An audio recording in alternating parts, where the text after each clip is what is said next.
قرآن مجید کے ساتھ تو عثمان غنی کا کچھ علیحدہ ہی تعلق تھا، نرالا ہی تعلق تھا۔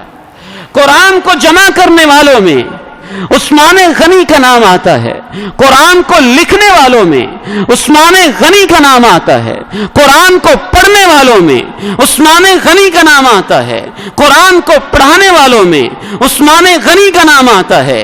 تہجد کے اندر قرآن کی تلاوت اور ایک رکعت میں پورا قرآن تلاوت کر کے شرف حاصل کرنے والوں میں عثمان غنی کا نام آتا ہے۔ خیرکم من تعلم القرآن وعلمہ، بہترین انسان وہ ہے جو قرآن سیکھے اور سکھائے۔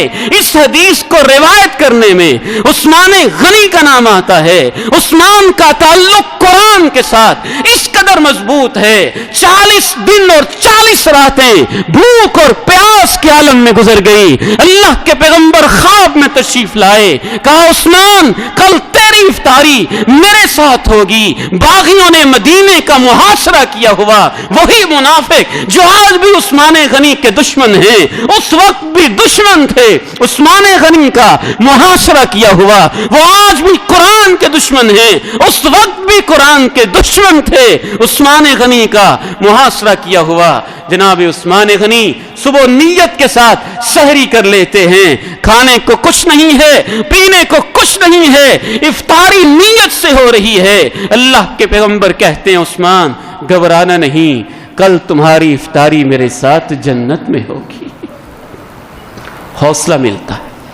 صبح ہوتی ہے نا، غسل کرتے ہیں، نہاتے ہیں، کپڑے پہنتے ہیں اور قرآن کھول لیتے ہیں۔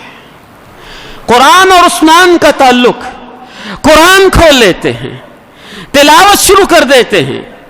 فَسَيَكْفِيكَهُمُ اللَّهُ، یہ آیت پڑھ رہے ہیں اور اس تلاوت کے دوران وہ ظالم صحابی کا دشمن، اندر سے منافق انسان حضرت عثمان غنی پہ وار کرتا ہے، اور عثمان غنی کے خون کے قطرے اس آیت پہ گرتے ہیں اور جام شہادت نوش کر لیتے ہیں۔